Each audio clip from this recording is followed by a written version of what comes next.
Okay, so I'm going to do a little demonstration on how to assemble the track system for the Robot V.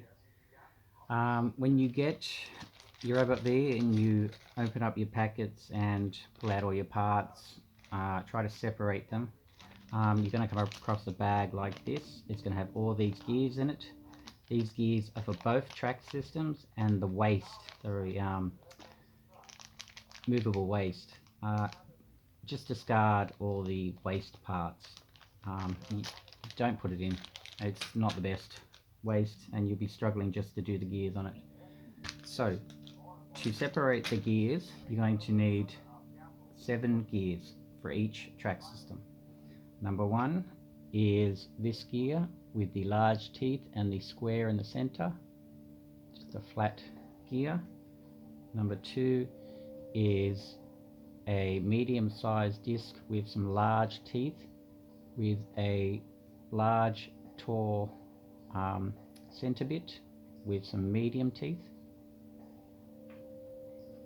Third gear is a medium disc with some medium teeth, and this has got that hollow sort of triangular effect there on one side, and the other side has this little raised bit, and that is my printer telling me I've got some prints finished. Number 4 is a larger disc with a smaller teeth, and it has a sort of a medium shaft with some bigger teeth than actually these teeth. Number 5 is same size disc, same size teeth, a sort of thinner shaft with some medium teeth, almost pretty much the same as these teeth. Number 6 is this funny shaped one with the 90-degree teeth and a long thin shaft. Easy one to find. And number 6 is these little tiny ones that just slip over the metal shaft over any DC 130 motors. I'm upgrading the motors in the track systems because basically the motors they give you is like a snail. This is a bit faster. These ones like really fast. Try to keep in the middle as far as motors go, just because with the faster motors you just tend to burn out the insides of the rubber tracks, and sometimes that'll cause it to start slipping. So let's start putting this together. You start with your cogwheels, so you grab the circles and inner circles and outer circles, just join them together on those ones, and they go on the outside. Your top one is this square one. You start with the one with the raised part, and we take our first gear, slip it over. It's quite a tight fit. We just slip that on. Don't put this part on. Now we grab our, you've got to get 3 pins, equal size pins. When you open up your packet, just grab all your pins and line them up, and you'll find 3 equal pins quite easily.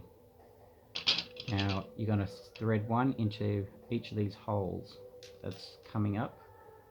So we'll thread the first one in, then we'll grab our gear 2 with the bigger teeth.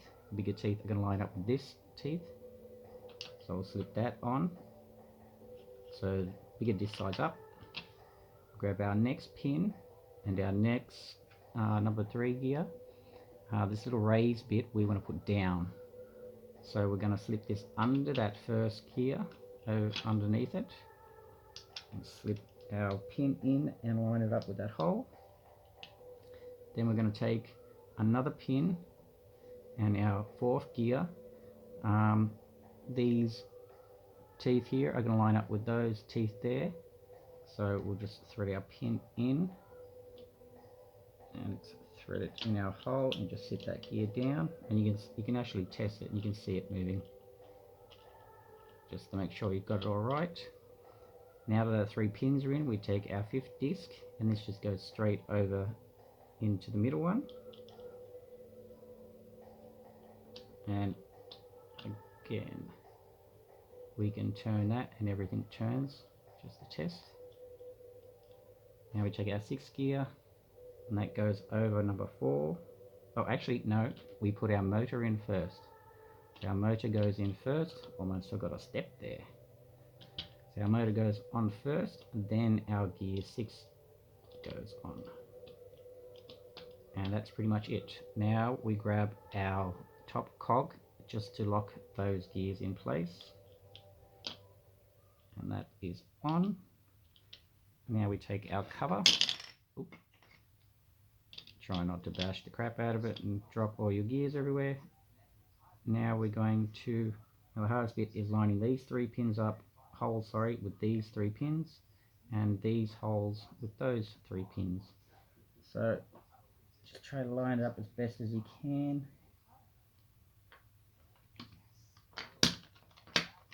Snap into place, and that is the track system done.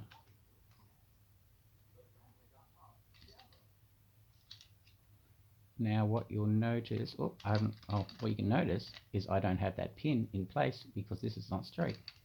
So what we're going to do is just lift up this, and we're just going to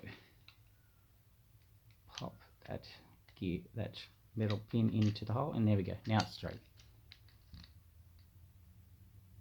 Now the other thing, once you've got your track systems like that, most people just screw it into place, put it on their robot, turn it on, and away you go. What you'll find are all these gears are going to slip.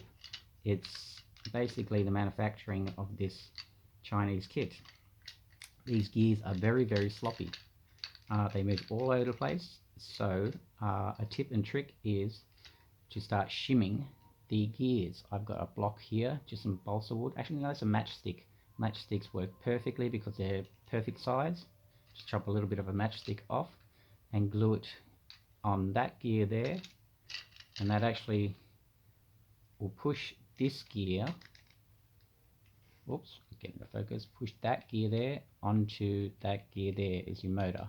So when your motor turns this gear, it's going to turn that gear, and then it's going to turn that gear, that's going to turn that gear, then that gear, and that gear, and that gear. So it works its way down.